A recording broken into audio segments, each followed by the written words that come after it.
Hello everyone, welcome to a new episode of Rockstars of Ethereum, a show about the journey and the amazing work people are doing in Ethereum and Web3 space as a whole, aka Rockstars of Ethereum. I'm Richa. And I'm Harsh from Ethereum Push Notification Service. This is try number 6 of failing to synchronize, but go ahead, Richa. Awesome. Our guest today is bringing blockchain adoption to the world. He is unstoppable in bringing crypto domains, chat, and censorship-resistant websites. Please welcome none other than the founder of Unstoppable Domain, Matthew Gould. Hey, Matthew, how are you doing? Hey, guys, I'm doing great. Very happy to be here. Awesome. Happy to have you, Matthew. So yeah, before we start, Matt, we basically tell people how we met our guest. And this is a very, very cool story, guys. So we met Matt actually quite early on in our journey. I remember I wrote an article about game theory, and over there I just mentioned a tidbit that I love playing Doom Eternal. And yeah, the Unstoppable Domain basically reached out to us and they said that they would love to talk about what we are building. And surprise, surprise, Matt also likes Doom. The 2016 one though, not the Doom Eternal. But yeah, of course, apart from liking, both of us liking Doom, we connected on a ton of stuff. And Matt has been awesome and has been helping us throughout. I mean, whether it's coming up with our tagline, subscribe, notify, earn, he basically came up with it. Whether it's helping us during seed and introducing to awesome new investors or anything in between. I mean, we have always written an email to Matt and Matt has always come to the rescue. So, hey, awesome, Matt. Really, really awesome to have you here. Before getting started, we would love you to introduce yourself and tell us what you're doing currently. Yeah, so, and I just like to put it out there. If you are new to the space, I love helping genuine people trying to build things. And I saw that immediately in this team and very glad to see the progress that you guys have made. A little bit about myself. I'm founder and CEO of Unstoppable Domains. We build domain names on the blockchain, and we envision these being digital IDs for your interactions on the internet in the future. We want to get a blockchain domain name into the hands of all 3 billion people on the planet. And that way we can affect global change in the way that everybody interacts online. And more of your life is moving digital. And so right now I spend about 50% of my time in front of a screen, if not 80%. And so we think it's fundamental to build all the basic infrastructure and rails for people to be able to interact more easily with good UX with blockchains. We really think it's the next version of the internet, Web3. So that's a little bit about me and what we're building. Amazing. So Matt, we would love to know what you were doing back in the past. So can you tell us something about what you were doing before Unstoppable Domain happened? Yes. So let's see, how far back do we go here? So I've always been very interested in data, statistics, and analysis. In my prior career, prior to catching the blockchain bug, I actually worked in academic research originally for how technology influences policy in people's lives. And then I actually moved to San Francisco to work at startups at some point in that journey, worked for a company that did marketing technology software. We actually went through Y Combinator all the way back in 2011. I was one of the early employees there, built that company up to 50 plus people as director of operations, and really learned how you build a software company and all that goes into making products that actually touch users. I think we ended up doing over 100 million different offers through the software that we previously built. So during that time, I fell in love with Bitcoin, because if you were in San Francisco in 2011, 2012, 2013, Bitcoin was like the hot topic. And I got to meet people in real life using Bitcoin. And one of the hardest things was I grew up in Atlanta, Georgia, which is on the eastern side of the United States, if you don't know, 1996 Olympics. And when I was there, it was hard to get into Bitcoin because you had to like buy it from a stranger on the internet with PayPal. And I went to the forums and I was reading about Bitcoin and I just could never get myself to like press the button because it just felt too sketchy, right? To send somebody random on the internet my money. I'm like, I've seen this story too many times. But when I finally made the move to San Francisco to work full time at this startup, heading their analytics department for this marketing startup, I got to go and meet people in person. And the very first meeting I went to, somebody gave me some Bitcoin on my phone. And that just shows you like these cryptocurrency communities are very open and supportive to new people. And that's the type of ethos we got to take coming forward, because that's what got me on, 10 years ago, or I guess 8 years ago into the space. So that started my journey on the way to eventually finding smart contract blockchains, which really made me excited because I like direct-to-consumer type companies, and then eventually to the founding of Unstoppable Domains. Awesome, and that's like a really awesome story. So many like things that you have sort of explored along the way, and so very inquisitive to know how did the San Francisco startup to explore to sort of discovering blockchain and then to Unstoppable Domain. How did you come up with the idea, and why the name Unstoppable, which is something that's always fascinated me. So I want to know that as well. So there's a lot of stories behind that. I'll start with the transition first to Bitcoin, which is really the starting place, and then blockchain more generally. I think a lot of people have this story, is that once you start going down the crypto rabbit hole, everything else becomes less interesting. And, you start off slow, and I was just doing it on the weekends with some friends of mine, playing around with it. And then I started running a Bitcoin node in my house. My roommate had a Bitcoin miner. One of the places that I lived in was one of the early places for crypto exchange. It was actually called Trade Hill. It's run by Jared Kenna. He was a very early Bitcoiner. And there's just a lot in the air in San Francisco. Everyone was playing around with it. It was the thing you did on the weekend, right? And what kind of held me back from going full time into the cryptocurrency space earlier is that I personally don't have a lot of interest in financial applications. And people have different preferences. And I actually had a lot of fun dealing with consumer products. And the startup I was working at, we made marketing campaigns directly for consumers. And I really liked that kind of UX UI interaction. And it wasn't till Ethereum came out that there was these, the smart contract blockchain where you could start building anything. And I just dug in, and I just remember my mind being blown, because I had been playing around with Bitcoin since 2013. I'd actually made some Bitcoin apps with some friends of mine. The one that I remember the most was a review app. And we were basically trying to be like Yelp, except verified, because if you send a cryptocurrency transaction with Bitcoin, you could also sign a message with a private key and leave a review. And so people knew it was you that had actually visited that restaurant. I still think that's a great idea. Somebody should do that at some point when cryptocurrency is more all around us, right? But this was back when people were trying to buy Bitcoin with coffee. I just remember how difficult that was to do on Bitcoin, right? And then when Ethereum came out, I was playing with it on testnet. I was actually in the blockchain U class. So again, lucky to be in the right place, right? In San Francisco at the right time.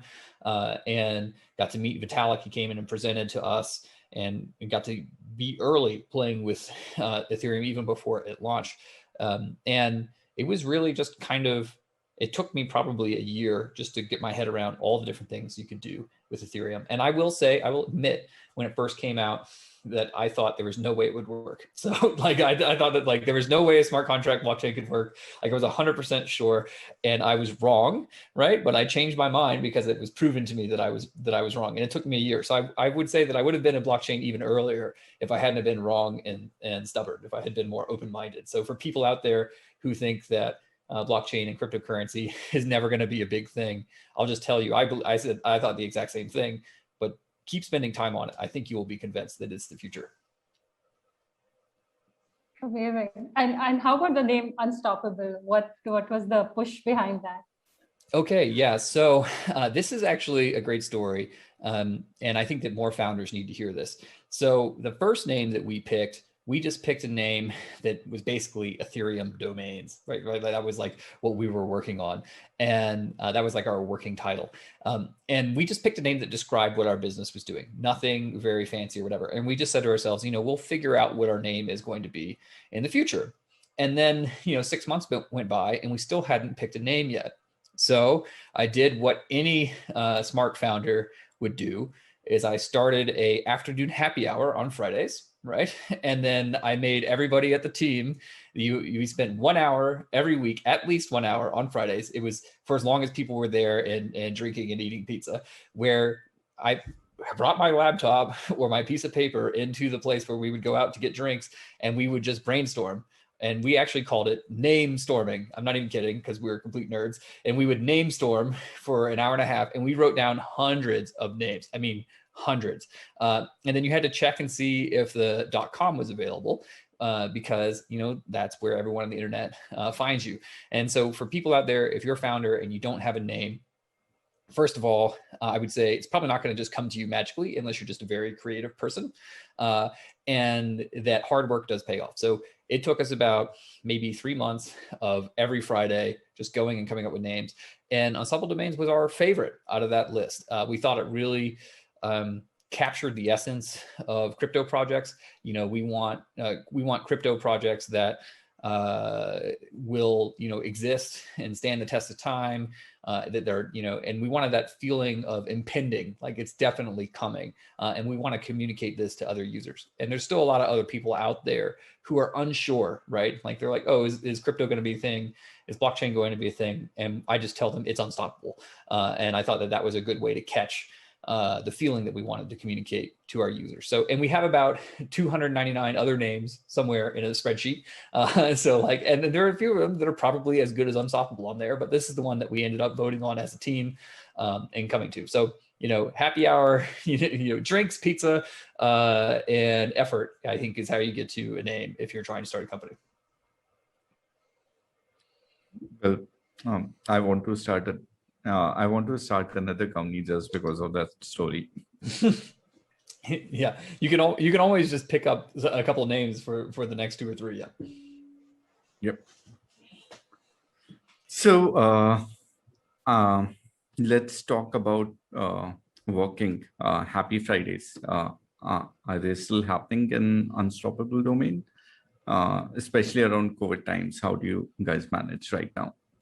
So we moved to a full remote team probably in 2018.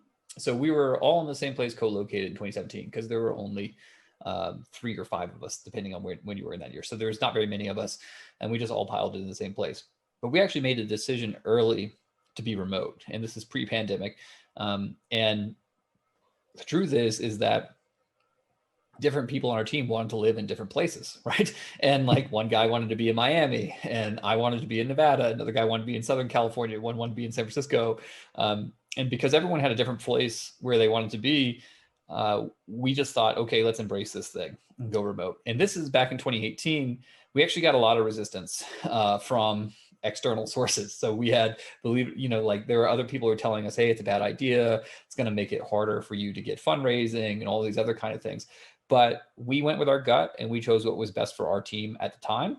And then we found that it had lots of advantages. So being remote, you could hire people from anywhere, and that's a huge thing. I think all these companies in the pandemic are now remote, but a lot of them are advertising that people are going to have to come back to work.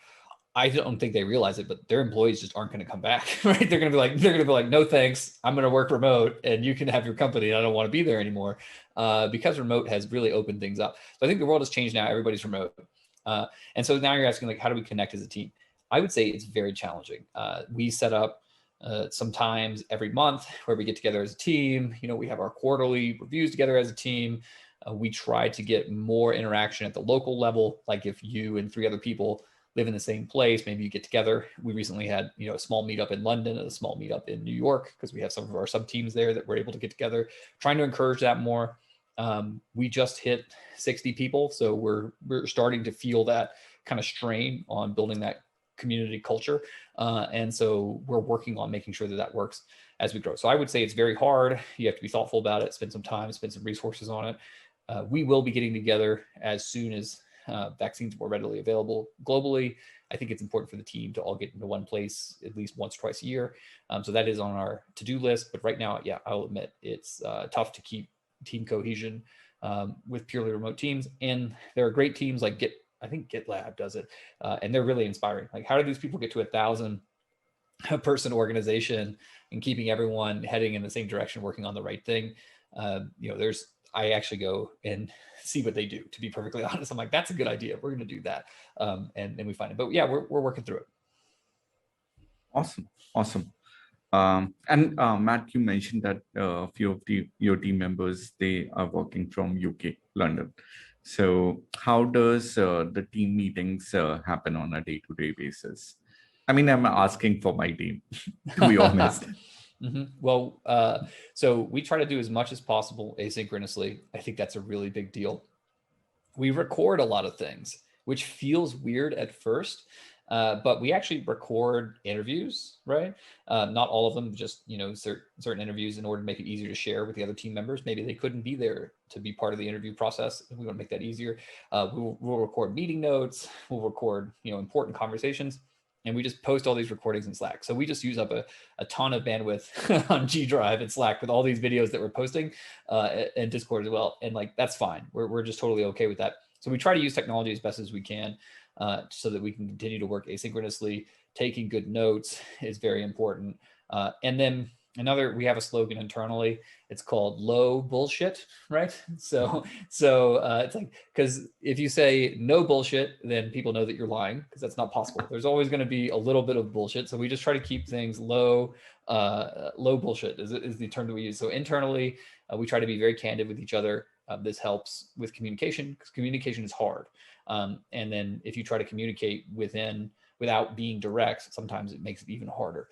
So you try to separate that piece of delivering critical information from the person, so they don't take it personally. That's just part of organizational training in order to make communication well. I think a good place to think about this is if you're running an organization of larger people, the way that they do it for airlines and the air traffic controllers, they actually have a way that they talk to each other. And there's some really great podcasts and books about how that communication works. And as an engineering org, I think it's really interesting how they do it. So if you just instill in the culture, we're going to be direct with each other, we're going to work asynchronously, and we're going to use these new technology tools, I think that's your best bet. Awesome. I love that analogy. Hey, traffic guys, learn from them. Yeah, because you have to, you're directing these people all over the planet moving different directions. And I think it feels very much like air traffic controllers. Awesome. Amazing analogy, Matt. All right, moving from work to unstoppable domain. Tell us how unstoppable domain actually work. Yes, so unstoppable domains is a new generation of naming registries that are built on top of the blockchain. And this means that unlike traditional registries, there's no central owner of these registries and their records. So right now on the internet, the way that I think about it was DNS was invented 30 years ago, and it hasn't changed in 30 years. So it's like the one core piece of architecture on the internet that has not been updated in 3 decades. And if you were to build a naming service from scratch today, and you could start with any technology you would want to use, I think that most technologists, like 99.9%, would say, you know what, we should probably put this on a public blockchain. And the only reason they didn't do that in the 90s when they were rolling out DNS is because Satoshi Nakamoto had not invented blockchains yet. So we saw this as just a very interesting market opportunity, where there was this new technology that allowed you to register digital assets. Everyone knows that, about Bitcoin, Ethereum, and all these tokens, those are digital assets. Well, domain names are also digital assets in a way that is extremely secure and public, that allows you to do lookups with a secure database. So it's like having a public database that's also secure for lookups. To me, it just felt like that blockchain-based naming systems are a drop-in next generation improvement to traditional naming systems. A couple things that are non-obvious about blockchain domain name systems is that users have the private key in their personal wallet for controlling their domain names. And this means that they have complete permission control. So it's like user permission, which is a big thing for GDPR and other things in Europe. And it's also completely owned by that user, and they can update it however they want, and then use it across any different applications that they want. So it's portable. So unlike traditional DNS, where VeriSign owns .com, and they have a standard for how the records should work, it should be email, text, CNAME, this is how they look like. You have an open system where each individual user owns that domain name. They can use any open standard they want, or even create their own for records and record management, allowing them to create a substantial number of new applications for naming services. So I would say that right now, traditional domain names are for businesses, and then blockchain domain, and there's about 300 million of them registered. Blockchain domain names are for consumers. I think there's going to be 3 billion plus of them, just like there are 3 billion Facebook users. And instead of just using it for your website or for your email, you're going to use it for hundreds of different authorizations for applications throughout the entire internet as you're surfing around. So that's kind of the idea. It's non-intuitive for a lot of people. It's not obvious, but if you want to simplify it, just think there's a core piece of the internet. The naming system has not changed in 30 years. This is the next step function change in that technology. It's going to have 10 times more use cases and impact 10 times as many people. Got it. Makes sense. So if I have to explain it to a 60-year-old grandpa, how would you explain that, Matt? Yeah, so I would say you can just tell them, hey, grandpa, in the future, a lot of people are going to use digital currency, and it's really too hard to send digital currency to each other using these long hex addresses. So people are going to be using these blockchain domains to send crypto to each other in the future, because it's a lot easier to remember one name, like matt.crypto, and then you can send me my Bitcoin, Ethereum, Litecoin, EPNS token, whatever, to that one name, than it is to copy paste these hex addresses. And that's the simple use case for most people to take. And that would be the grandpa explanation. And if he still doesn't get it, just be like, did you know that when you go to google.com, it's actually an IP address back there, and that google.com is just mapping to an IP address. And what blockchain domain names are doing the exact same thing, except they're mapping to blockchain network addresses. So, you've seen this before. It makes complete sense. Everyone's eventually going to move over to the standard. The fact that they haven't already is just because the crypto space has grown faster than the tools and applications on top. So it's actually just because the growth has been explosive that this is not already a de facto standard in the space. And I expect that to change in the next 3 years. Awesome. Yep.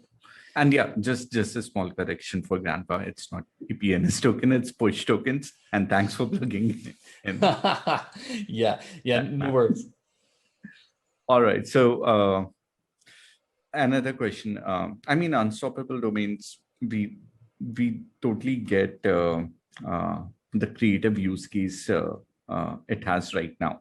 And the way you put it, Matt, I can get that in the future, new features will come in, and unstoppable domain can basically act like an index or gateway to almost any technology, because it's not reliant on standard rules as DNS.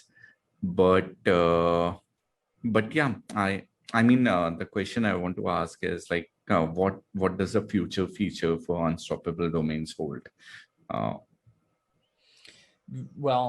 So if we take the very long view, I imagine you navigating your everyday life and interacting with different parts of the internet, like with your blockchain domain name. So for instance, as single sign-on is probably going to be one of the most used use cases.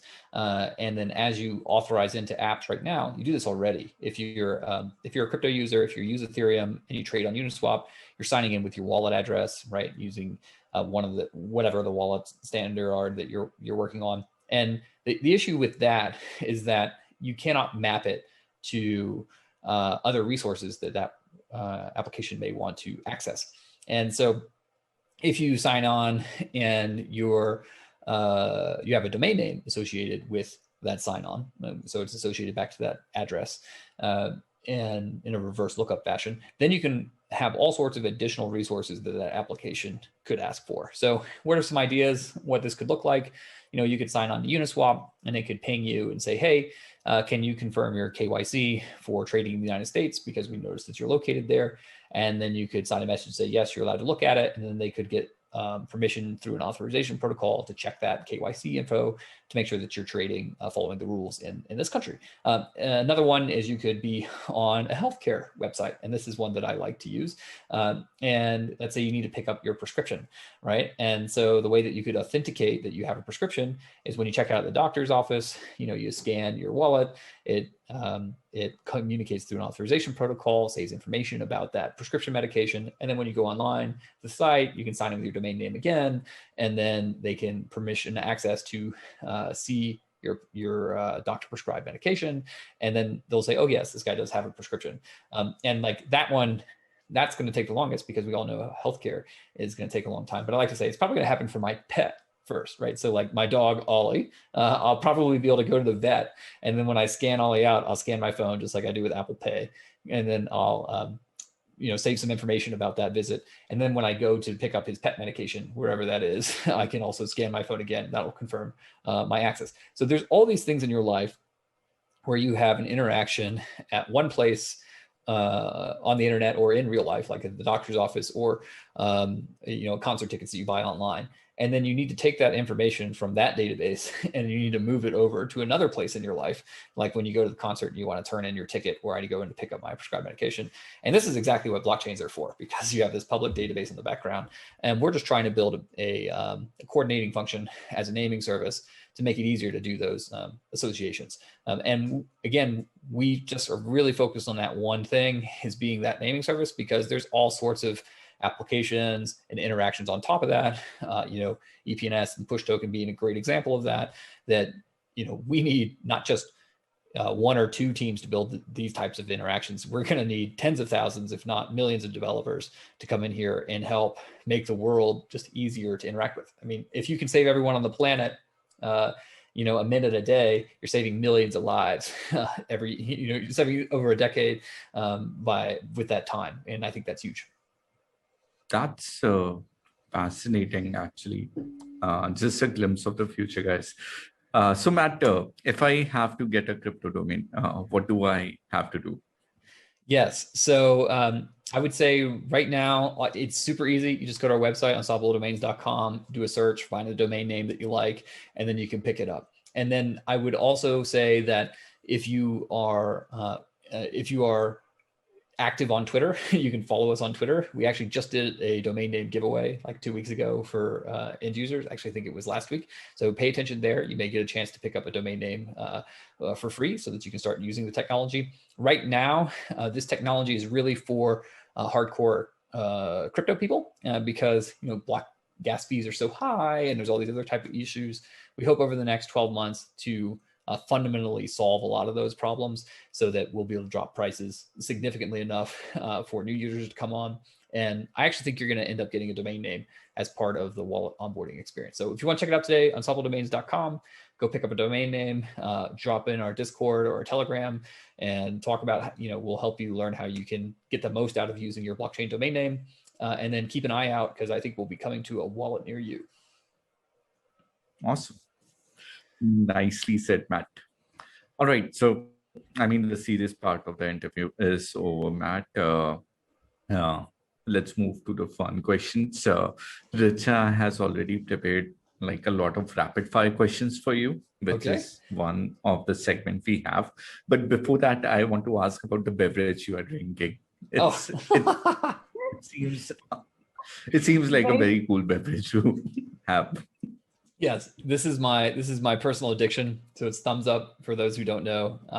And you can find this on the subcontinent if you like to. I have to order it on Amazon special to get it here every month, but it's my personal addiction. So I try not to drink so much sugar, try to stick with coffee. But I figured if I was on with you guys this morning, I would rep my favorite soda on the planet while we're at it.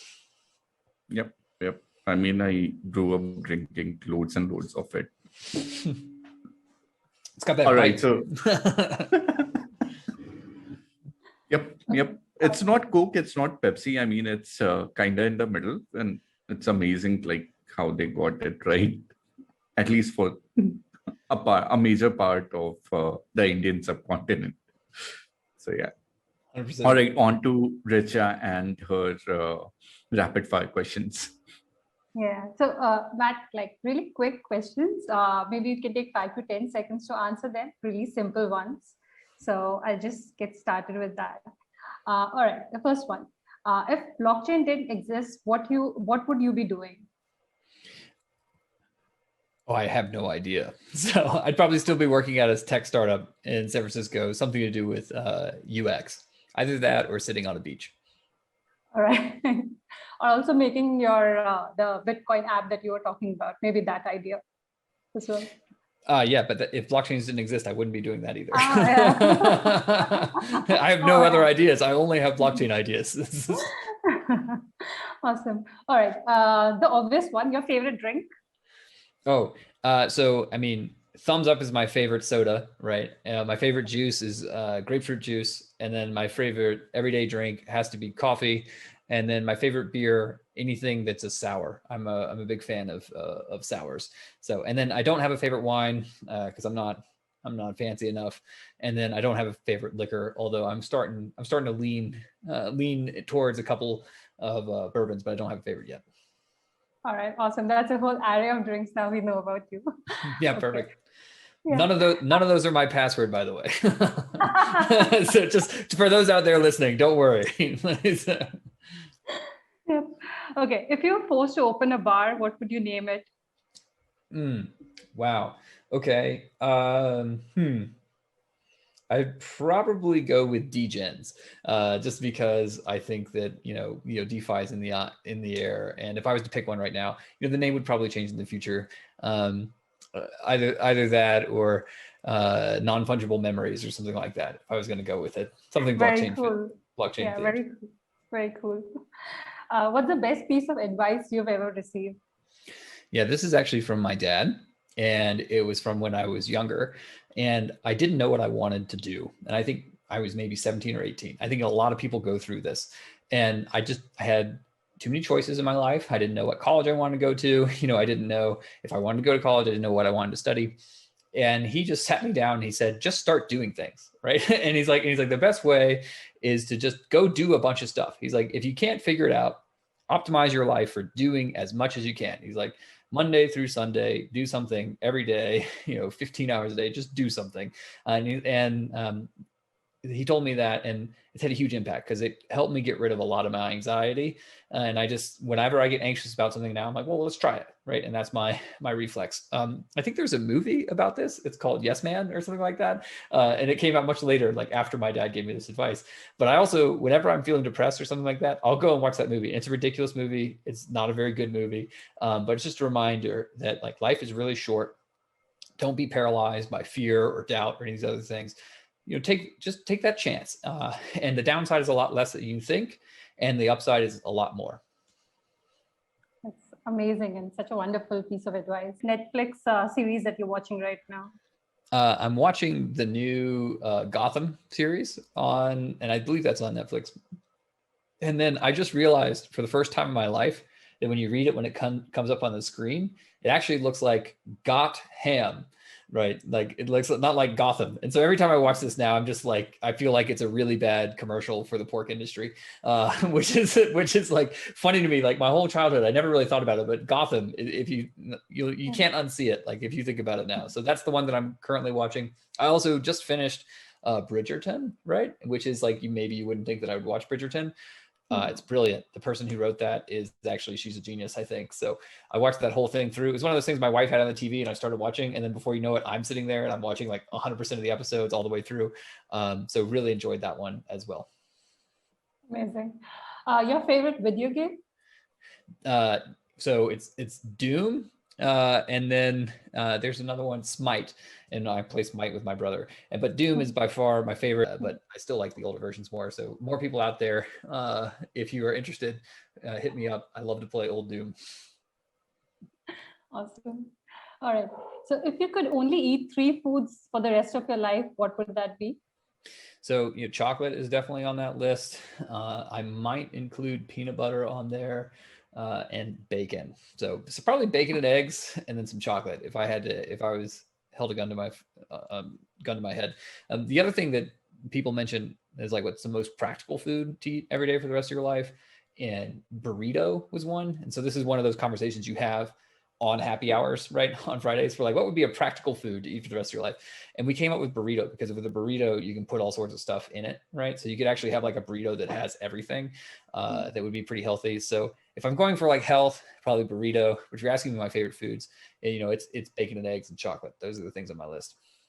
Awesome. Really cool. Okay. What are the unwritten rules of where you work right now?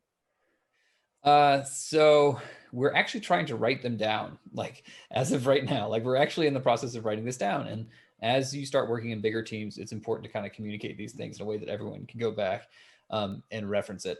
So I guess one of the things that we have is that we're a duocracy. And what does that mean? Is that we really believe that each individual should be empowered to take action on what they think is the most valuable thing to work on at any given period in time. It's hard to do because you have to coordinate people, make sure people don't step on each other's toes. But the general rule is like, hey, if you think something really should be done, go ahead and get started, right? And then you bring other people in as you go along. And if it's a good idea, you should be able to convince 2, 3, 4 other people. And then before long, it's going to be a part of the company. It's going to be something that you contributed that's going to be with us forever. And we've had a lot of things that actually happen that way internally with the company. It'd be like, hey, I really want to build an NFT gallery. And that was something that we did recently. And someone on the team was like, I want to build this NFT gallery. And then he got like 2 or 3 other people excited about it. And then 3 weeks later, boom, we have that up. And so that's the type of contribution we want, very entrepreneurial internally at Unstoppable. Very awesome and very collaborative. I mean, it's such a nice idea. Awesome. So lastly, if you have to pick a different name for Unstoppable domains, what would it be? I'd probably just go with just Unstoppable. So if we could just drop it and make it shorter, I would go with it. We are actively going through naming strategy internally, right? Because we're becoming much more global as a company. And one of the things that you don't think about, or at least I didn't think about when we were smaller, is how does your name translate into other languages? So Unstoppable translates well in a lot of countries, but there are some countries where there is no word for that, right? And so when you translate it, it becomes like nonstop, right? Or it translates to like nonstop domains, and people are like, what is that? That doesn't make any sense. So we're trying to work around it. So this is new to me. I actually don't know what we would rename ourselves if we had to, or if we're going to, but it is something we're trying to be aware of. I mean, crypto is global in a way that I think people just don't realize, because day one of your launch, you're going to be selling domain names in 30 countries, which is also interesting because here in the US, we have export controls. And so one of the first things I had to learn how to do was to not sell domain names to countries that have export restrictions like North Korea, right? And this was like something like, as a programmer, I never thought I would have to worry about in my entire life, is like, I'm not, so things like this are pretty interesting. But yeah, crypto is immediately global. And so if you're thinking about names, I would say that's one of the things to take into consideration. Got it. Awesome. So this is the last section of the round. So you just have to tell me the first word that comes to your mind when I say the following. So blockchain domains. Freedom. Yep. Unstoppable. Relentless. Awesome. Doom. Fun. Always. NFTs. Interesting. Thumbs up. Oh, yeah, delicious. Or how about Taste the Thunder? I'm sorry, I missed that last one. Taste the Thunder. Taste the Thunder. Yeah. Amazing. Bitcoin. Money. Yep. Your top 3 projects of Ethereum.